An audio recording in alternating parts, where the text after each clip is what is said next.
What if I can't? Have you ever asked yourself that question? Me too.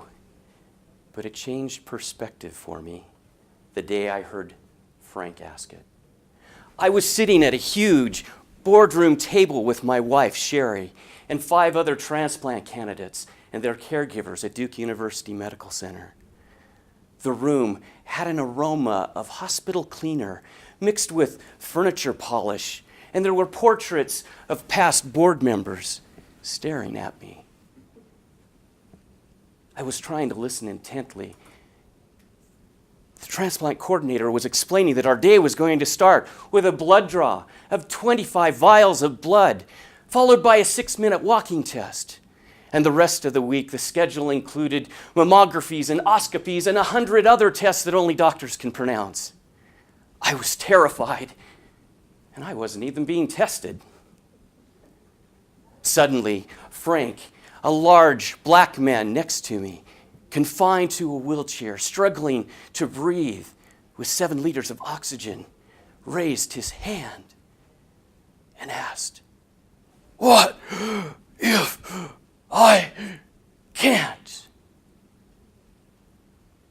The hiss of oxygen cannulas accentuated the silence as we all waited for the doctor to respond. "What if you can't do what, Mr. Harper?" "Walk."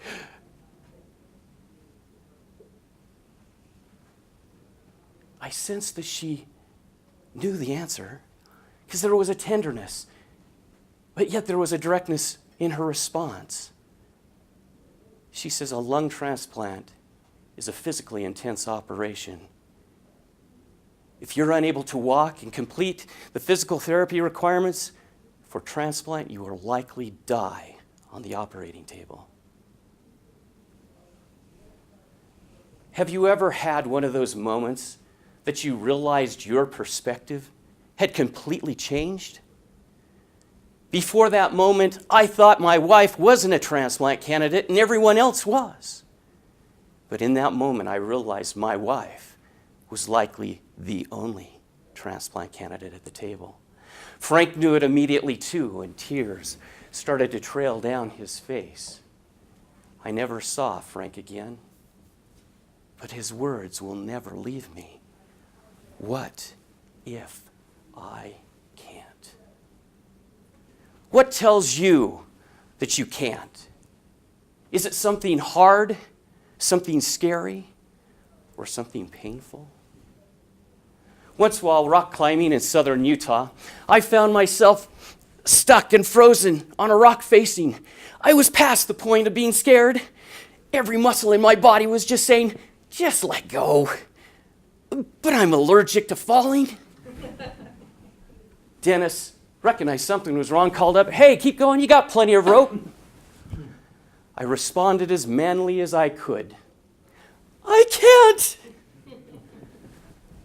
Dennis started to laugh, and then he realized I wasn't kidding. "Well, how about that foothold on your right? There's a crevasse onto your left." "I can't." Then Dennis did something brave. He free climbed that rock facing, past me, and secured my rope above me and saved my life. It's interesting how your perspective can change when you're not thinking of falling. But often in our lives, we allow our perspectives of the moment to keep us from trying.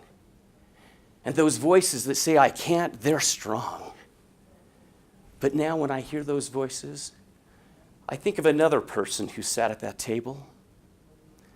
Her name is Cheryl. At a young age, Cheryl started smoking. And over the course of her life, because of the complications of asthma and lung disease, she found herself bedridden, sent home from the hospital to die by hospice at the age of 46. Fortunately, a doctor gave her a second chance. If she would only stop smoking. Cheryl stopped smoking, but she failed her transplant evaluation. However, the doctor said that if she would complete the physical therapy requirements, they would reevaluate her. physical readiness for a transplant is intense. It requires exercise, stretches, weightlifting, and walking. That can seem impossible to a person that's breathing oxygen with 20% lung capacity. When Cheryl's father wheeled her up to the gym that they call the Center for Living, the physical therapist stopped him at the door and said, "Sorry, Cheryl, no transplant patients in wheelchairs in here." It seemed impossible. But she said, "I'll try." Because she couldn't walk, the physical therapists had set up chairs around the outside of the perimeter of their small walking track. And each day her dad would help her out of a wheelchair and into that first chair. With great effort, she would move from chair to chair. Days turned into weeks. Weeks turned into months. Finally, at the end of the first year, she could walk with a walker. 2 laps in 20 minutes. She needed to do 7. Just before her 2nd-year anniversary, Cheryl qualified. A week later, she received the call. 16 hours later, she had new lungs and a new outlook on life. There is a fine line between I can't and I can. It's found in the process of trying. Too often, our perspectives of life at the moment prevent us from trying. But it's in that moment that we must try. Yes, it can be scary. Yes, it can be hard, and oftentimes it can be painful. But the next time you hear that voice tell you you can't, think of Frank and Cheryl and say, "Yes, I can. Just watch me try." Madam Toastmaster.